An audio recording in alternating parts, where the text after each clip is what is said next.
1991 में वीपी सिंह जी के आने के बाद जो 9 बौद्ध हैं, जो हिंदू महार अपनी जाति लिखते थे, निर्णय लेके 9 बुद्धों को भी उसमें से छूट दी गई है। लेकिन आज भी देश में क्रिश्चियन और मुस्लिम अगर कोई कन्वर्ट करता है तो उसकी जाति समाप्त हो जाती है। ये देश के कानून में प्रावधान है। जहाँ तक आपने वानखेड़े साहब के बारे में, पिताजी के बारे में पूछा, ये 75 में मुंबई में पोस्ट हुए। पहली बिटिया का उनका जन्म 78 में हुआ है।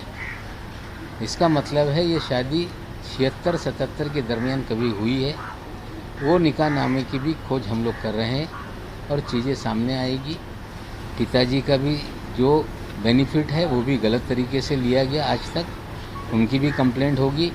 आज तक जितनी सैलरी उन्होंने ली है वो भी उन्हें वापस करना पड़ेगा। जो पेंशन है वो भी बंद होगी। तो सिर्फ एक मामला नहीं है, हमें लगता है कंप्लेंट दो होगी। जो खत आपको मिला है, क्या आपको इसकी पुष्टि किसी ने पुष्टि की है कि एनसीबी की तरफ से ही आया है? देखिए, ऐसा है कि जो चीज़ें लिखी गई उसमें कुछ घटनाक्रम ऐसी है कि शहर के बहुत सारे लोग 6 तारीख के बाद मुझे आकर मिल रहे हैं। जो अलग अलग चीज़ लोग आके बता रहे हैं, जिन लोगों का इस्तेमाल किया गया है। मैं आपको बता दूं कि जिस तरह से प्रभाकर साली ने कहा कि मुझसे 8 से 10 कागजों पे ब्लैंक सिग्नेचर किए गए।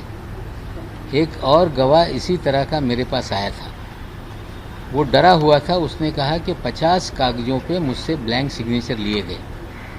वो एक जिक्र कर रहा था जो नाइजीरियन को फंसाया गया, उसी की खबर पे नाइजीरियन वाला मामला बना था। उसने जो जानकारी दी वो इस खत में है, और कुछ लोगों ने जो जानकारी दी वो इस खत में है। इसलिए मुझे लग रहा है कि ये कहीं ना कहीं कोई अंदर का अधिकारी है जिसने ये जानकारी हमें मुहैया कराई। लेकिन इस खत को लेकर कई सारे सवाल भी उठ सकते हैं, क्योंकि आपने कहा इसके ऊपर किसी का नाम नहीं है, तो कैसे विश्वास किया जाए कि ये खत जो है वो सही है? इसकी जांच क्या, इसकी जांच कैसे है? ये देखिए, ऐसा है, जब विजिलेंस ने जांच शुरू कर दी है, अगर कोई अधिकारी उसी संगठन का है तो कभी खुल के अपना नाम नहीं लिखेगा। हम ये नहीं कह रहे कि आप दंडित कर दो, लेकिन हम ये चाह रहे हैं कि जब सारी खबरें जो अंदर का अधिकारी दे रहा है या जो अलग अलग लोग ये सारी चीज़ें मुझे आकर बता रहे हैं, तो मुझे लग रहा है इसमें तथ्य है। विजिलेंस की जांच चल रही है। इस खत में जो उल्लेख है उसकी भी जांच हो जाए तो हमें लगता है जो शक की सुई है आने वाले दिनों में गहराएगी। इससे अच्छा है कि इसकी जांच हो, हम मांग करते हैं।